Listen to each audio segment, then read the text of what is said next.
வாழ்வின் அடிப்படை தேவைகளாம் உணவு, உடை, உறைவிடம் என்று மட்டுமே சொல்லி வைத்திருக்கிறார்கள். நான்காவது அடிப்படை தேவை ஒன்றும் உள்ளது. அது பாலியல் தொடர்பான தேவைகள். இதை பற்றி பேசுவதற்கு கூட நாம் யாரும் தயாராக இல்லை. நம் இலக்கண இலக்கியங்கள், இதிகாசங்கள் இவற்றில் சொல்லப்படாததா காமம் சார்ந்த புரிதல்கள்? கோவில் சிற்பங்களிலும் ஓவியங்களிலும் இல்லாததா காமம் பற்றிய ஆபாசம் இல்லாத ஓவியங்களை எங்கேயாவது நம்ம பார்க்க முடியுங்களா? சிற்பங்களை பார்க்க முடியுங்களா? இதெல்லாம் தவறு இல்லாத பொழுது காமம் பற்றி பேசுவது மற்றும் தவறு அப்படின்னா நம்ம எப்படிங்க ஏற்றுக்கிட்டு போக முடியும்? ஒரு பெண் பொதுவெளியில், அதுவும் ஆண்கள் நிறைந்த சபையில் பாலியல் சார்ந்த விஷயங்களை பேசினால், அது ஆழமாக கூட வேண்டாம், மேலோட்டமாக அடிப்படை விஷயங்களை பேசினால் கூட அப்பெண் யாருடனும் உறவு கொள்ள தயங்க மாட்டாள் என்ற எண்ணத்தினையால் பார்க்கப்படுகிறாள். இது எந்த வகையில் நியாயமாகும்?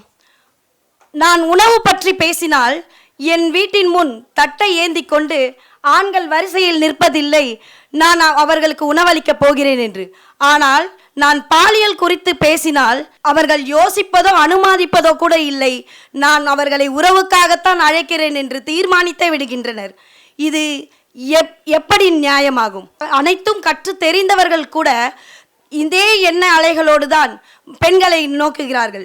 ஆயிரம் காலமாக மூளைச்சலவை செய்யப்பட்டு அதில் ஏற்பட்ட மனத்தடையை இன்றளவும் உடைக்க இயலவில்லை.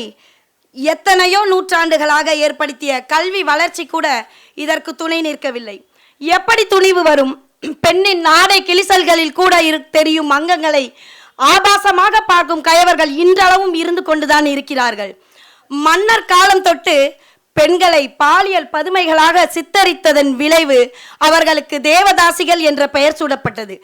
இன்றைய காலங்களில் பெண்களுக்கு என்னென்னவோ பெயர் வைக்கிறார். தேவதாசி மட்டும் இல்லை, நினைக்கிற யார் திட்டினாலும் அதுக்கு எடுத்துக்கிற ஒரு வார்த்தை பொம்பளையாக தான் சொல்லுவான். பொம்பளைனா என்ன வேணா கேட்கலாம், யாரும் எதுவும் திருப்பி கேட்கறதுக்கு கூட ஆள் இல்லை நம்மளுக்கு.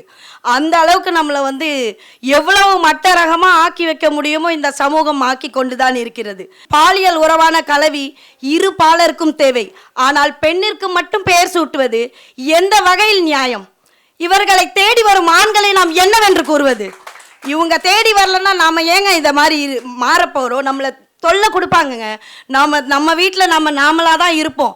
ஆனால் ஆண் துணை இல்லாத பெண் தனியாக இருக்கிறாள் என்றால் அப்பெண்ணை தேடி ஒரு பழத்தை மொய்க்கும் ஈக்கள் போல அப்பெண்ணை தேடி வரும் கூட்டத்திற்கு அளவே இல்லை.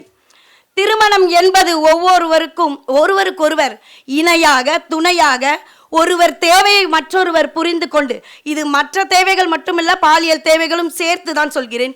இது உடற்தேவைகளை மட்டுமல்ல, குடும்ப உறவுக்கு பின் எத்தனை வீடுகளில் கணவர் நீ இன்றைக்கு மகிழ்ச்சியா இருந்தியாமா அப்படின்னு கேட்டிருப்பாங்களா? யாரும் கேட்க மாட்டாங்க. கேட்டா எல்லாருக்கும் தெரியும் அதுல பாதி பேர் போய் தான் சொல்ல போறாங்கன்ட்டு. அதனால அதை கேட்கிற தைரியம் எந்த ஆண்களுக்குமே வராது. கற்பு என்னும் கற்பனையால் ஆனது மனத்தடை. தன் விருப்பத்தையும் போதாமையையும் சொன்னால் தன்னை வேறு மாதிரி இழிவாக நினைத்து விடுவார்களோ என்ற அச்சம்.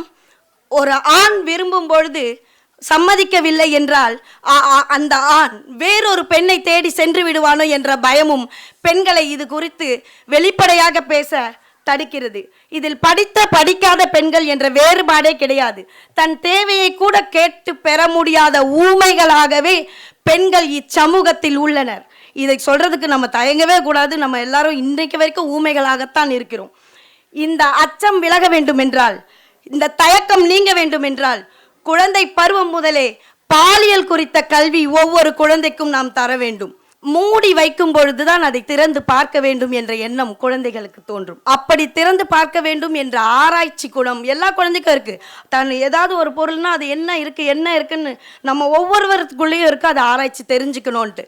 அப்படி தெரிஞ்சுக்கிறதுக்காக அவங்க தேவையில்லாத வெப்சைட்டுக்குள்ளேயும் வலைத்தளங்களுக்குள்ளேயும் உள்ள போய் கண்டதையும் பார்த்து தெரிஞ்சுக்கிறத விட பெற்றோர்களாகிய நாமே அப்பிள்ளைகளிடம் அமர்ந்து பாலியல் குறித்தான விஷயங்களை வெளிப்படையாக பேசும் பொழுது, பெண்ணா இப்படிதான், ஆண்னா இப்படிதான், பெண்ணுடைய உருவ அமைப்பு இதுதான், ஆணுடைய உருவ அமைப்பு இதுதான், இதை நாம பார்க்கும்போது காமமாகவோ தவறுதலாகவோ பார்க்கக்கூடாது என்ற சிந்தனைகளை நம் குழந்தைகளுக்கு என்று தெளிவுபடுத்துகிறோமோ, இச்சமூகத்தில் வன்புணர்வுகளும் பாலியல் தொந்தரவுகளும் இல்லாமல் போவதற்கான வாய்ப்புகள் அதிகம் இருக்கும். காமத்திலிருந்து பிறந்தவை எல்லாம் புனிதமானவை என்றால் எப்படி காமம் புனிதம் இல்லாமல் போகும்? காமம் என்பதை ரகசியமாக ஒளித்து வைத்து சமுதாய கோட்பாடு என்னும் பெயரில் அந்த இயற்கை உணர்வை அடக்கி வைக்க முயன்று பெண்ணிற்கு சமநிலை மறுக்கப்பட்டிருப்பதுதான் காமம்.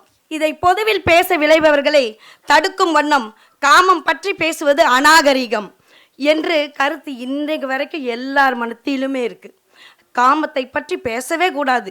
அதுவும் ஒரு சில வீடுகள்லாம் மாமனார் மாமியார் எதற்கெல்லாம் பேசிட்டோம், நம்மளை எப்படி பார்ப்பாங்கன்னே சொல்ல முடியாது. எது இன்னும் எந்த வீட்டிலேருந்து வந்திருக்கு இப்படி ஒரு பேச்சு பேசுதீங்க அப்படி தான் நம்மளை ரொம்ப மோசமாக சித்தரிக்கக்கூடிய விஷயமா இருக்கும். ஆனால் நம்மளுடைய தேவைகளை நம்ம எங்கே சொல்ல முடியும்? நம் குடும்பத்திலே சொல்ல முடியாத பொழுது நமது தேவைகளை நாம் எங்கு சென்று சொல்ல முடியும்? வெளியில் ஒரு நண்பரை தேடி சொன்னோம்னா அப்பயும் நமக்கு தவறான பெயர்கள் தானே சூட்டி வைக்கிறாங்க. எங்கும் நீக்கமர நிறைந்திருக்கும் வன்புணர்வுகளையும் சட்டமும் தண்டனையும் மட்டுமே தடுத்துவிட முடியாது. ஏனைய உறுப்புகள் போன்றவை பாலியல் உறுப்புகளும். இதை என்று நாம் அனைவரும் உணர்கிறோமோ, பாலியல் சார்ந்த புரிதல்கள் என்று நம் அனைவருக்கும் தெளிவடைகிறதோ அன்று மட்டுமே நம் சமூகம் மேன்மையடையும் என்று கூறி விடைபெறுகிறேன். நன்றி, வணக்கம்.